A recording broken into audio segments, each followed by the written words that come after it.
آن را K218 بی نام دادند. سیاره بزرگتر از زمین ماست و عنصر اصلی برای حیات یعنی آب داشته است.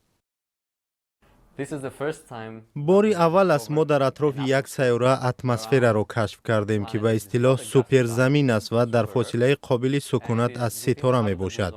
یعنی در جایی است که حرارت مناسب برای موجودیت آب وجود دارد. این انجلوس سیارس عضو گروه دانشمندان کالج دانشگاه لندن است که با تلسکوپ هابل آب را یافتند.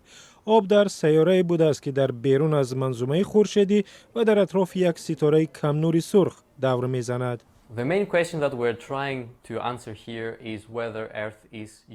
ما پاسخ یک سوال اصلی را می جوییم که آیا زمین در کهکشان بی‌نظیر است یا نه.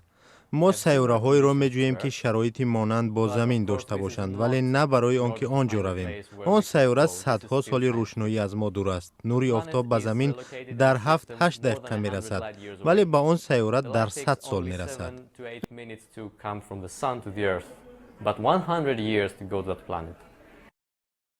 رسیدن به آنجا ناممکن است. برای همین به گفته دانشمندان بهتر است جای دیگری برای اقامت نجوییم و شرایط زندگی در زمین خود را بهتر کنیم.